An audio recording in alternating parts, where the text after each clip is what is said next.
What's the most WTF moment you've had at a party? The host got so drunk, he pulled his dead pet lizard out of the freezer, saving it to bury it in the spring, and showed it to everyone in the room. Then he started crying, threw up, pissed himself, and passed out. I have no idea if the lizard ever made it back to the freezer.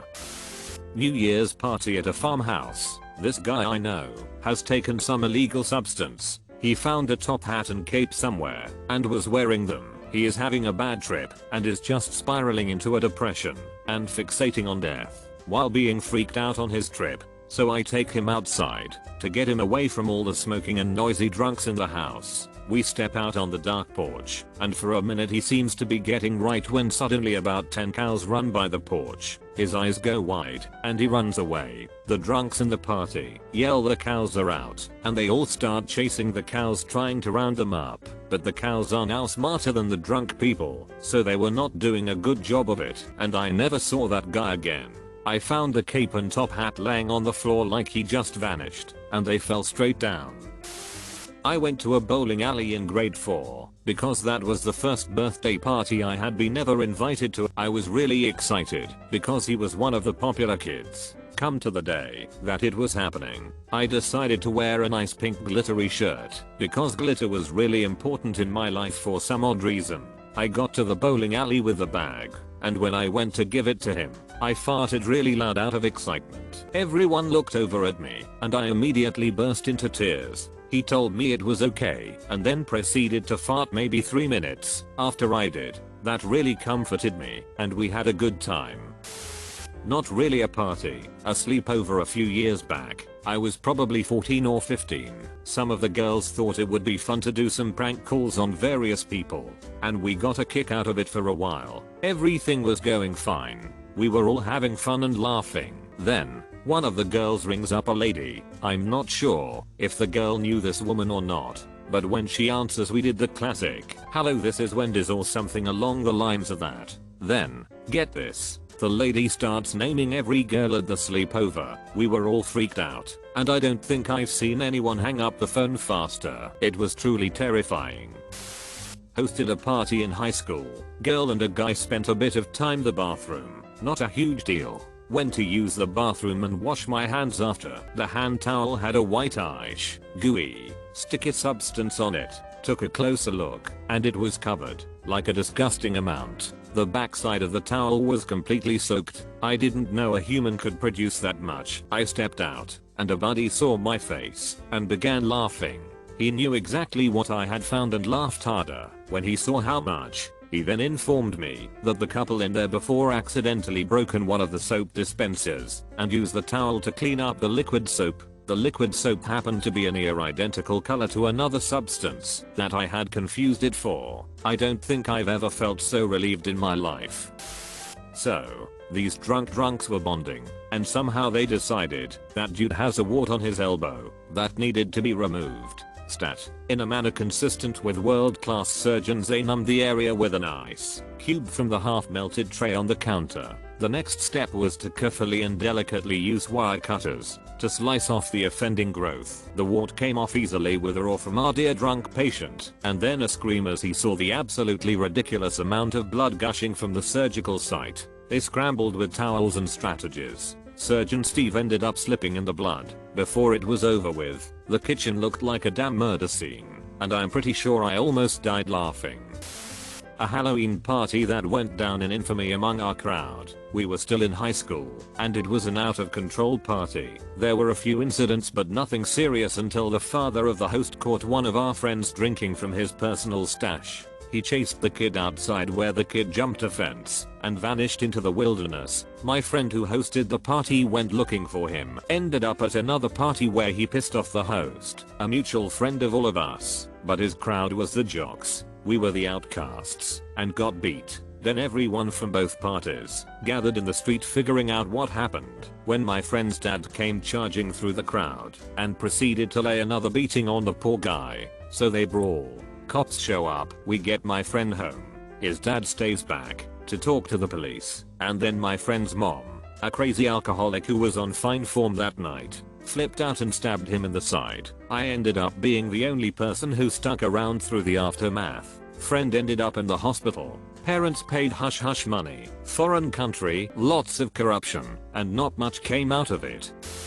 When I was in high school we used to throw bonfire parties out in the mountains. One night we were at a party where a fairly new girl in school, we can call her Carly, came to the party with some of her friends. Carly was not the brightest person that I have ever met, so we are hanging around the bonfire, having some beers, chatting it up, and listening to music. Suddenly Carly walks a few feet away and still in the sight of everyone, when she suddenly drops her pants, squats down and proceeds to take one of the biggest poops that we have seen in our lives. She didn't go into the woods, just did it right there by the fire. Some of us were speechless and some of us were laughing hysterically. I was a little of both. She didn't wipe either, just pulled up her pants and rejoined the party. Definitely a WTF moment. I threw an underage drinking party at my parents' house right after graduating 2001. One of my friends passed out on my parents' brand new beige leather couch. Partygoers started drawing penises and swear words all over his face with a Sharpie. He nearly woke up and then rolled over face down, so everyone gave up. About an hour later he wakes up and the marker had bled from his face onto the couch. I started freaking out and I tried every cleaning product or scrubber they had with no luck. Eventually I went to the garage for some stronger chemicals. Carb cleaner worked wonders on the marker. It took all of it off, as well as the finish on the leather. I realized I was screwed and tossed a couple pillows over it. My mom noticed it within 10 minutes of getting home. Needless to say, my parents were pissed. I was too old to be grounded and too poor to replace the couch. I just got to experience maximum disappointment, which is far worse. Eventually that couch was gifted to me. It was a farewell party for an exchange student. Where I live is quite rural, so where we all were was a farm of one of my best friends in high school. His dad was a very handy farmer and one year put together a trebuchet in one of the paddocks. It truly is an awesome thing and we launched so much stuff with it, but our favorite by far was balls filled with methylated spirits lit on fire. They would be launched and cause a small explosion. As we got to about the third ball being launched we noticed Miles, the exchange student, had disappeared. Then when the ball hit the ground we saw this little sneaky Frenchman tried to catch a fireball and it blew up in his face. 200 meters and over 2 fences we sprinted to put him out, and luckily he was unharmed besides some singed hairs and lost eyebrows. A good times. Threw an after hours birthday party for a friend. Everyone from the bar was there, wall to wall people. I was drunk and thought I was seeing things. A baby, and I mean at least 2 months old, crowd surfing.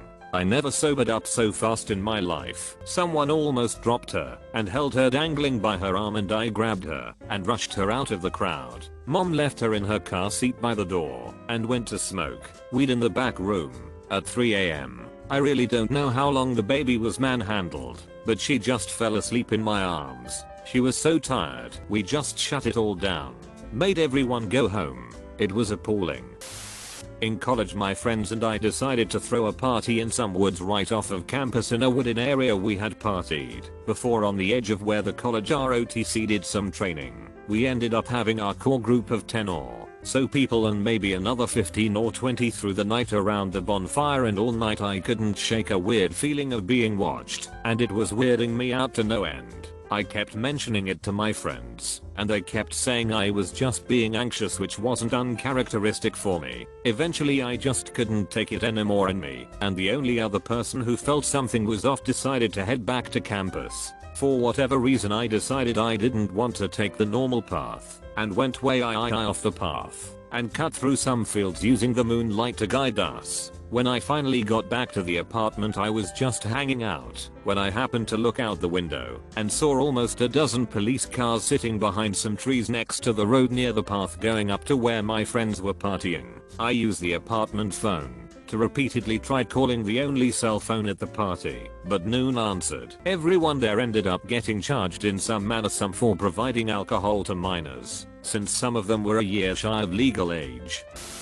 This one is crazy. I was in the Marines at the time. I had never partied in high school due to strict parents. and had started partying quite often, including hosting and attending random parties. This girl I think I met on Tinder invited me to her birthday party. It was kind of in the ghetto meets suburbs, and found out it was her mom's place. I didn't know anyone else there, but I made light talk with some of the other guys at the party. Everything was going well, until I guess the mom's car keys got stolen. So we all started searching the house for the keys. We all suspended someone had stolen the keys. About 20 minutes go by with no keys, and I found a corner to see the mom punch her daughter square in the mouth. It was an impressive punch. The daughter then screamed at the mom, and it turned into an all-out brawl until the close friends broke it up.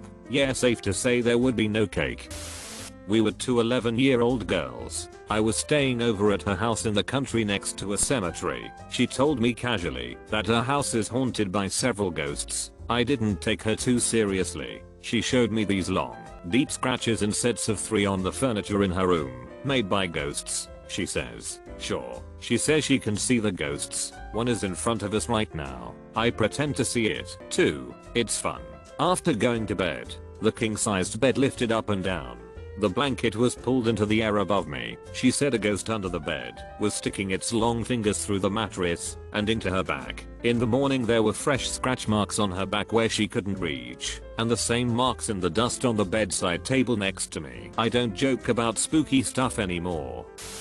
Went to a house party when I was in my late teens and the early 2000s. There was the usual drunken things happening. People puking in sinks and all that, but the highlight of the night was these 3 guys getting into a heated argument. It started in the kitchen. I have no idea what over. These 2 friends, one tall lanky one, and one shorter slightly chubby one, were arguing with a Hispanic guy. It gets progressively more and more heated before people eventually intervene and try to get everyone to chill. Everyone splits off, and things proceed as normally for a good half an hour. At that point a huge ruckus is coming from the backyard. A bunch of us funnel outside to see that the 3 guys are back at it, and this time it's come to shoving and just hurling insults. No one outside is bothering to defuse the situation this time, and so it quickly escalates. It happened quick, but the 2 guys figured they had the upper hand given there's 2 of them, so they threw the first blows. The Hispanic guy proved them wrong quickly however, and was easily beating the crap out of these 2 by himself, and I mean beating the crap out of them too, giving it to them.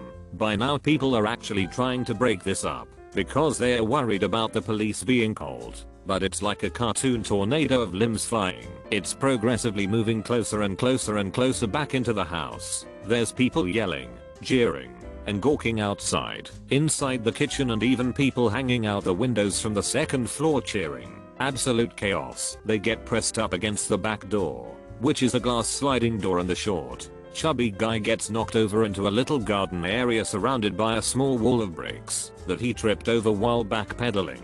I guess seizing the opportunity, the Hispanic dude kicks the lanky guy square in the gut. Like a big boot, this is Sparta style kick. The guy kind of folds over and lunges backwards right into the glass door. He hits it hard with his shoulder and elbow and just goes right through it. At this point people inside and outside are screaming at the top of their lungs. There's blood and potting soil all over the patio concrete. The Hispanic dude's nose is gushing blood, and he has a deep looking cut above one of his eyebrows that's already swelling up. The chubby dude is on his knees in the garden spitting out blood and even a tooth, as we found out later. And the lanky guy is sitting up amidst a sea of shattered glass in the kitchen now, and there's a huge gash in his arm right above the elbow that's bleeding profusely. People are panicking and absolutely losing it, and we know at this point someone has to have called the police. So I find my friend I arrived with, and we promptly get the hell out of there. Neither of us drove then, so we just literally ran away and into the woods towards home. Lol. The cops did of course get called. We could see the flashing of the sirens as we made our way through the woods. They came in with them silenced though. I have no idea what happened to the guys who fought though,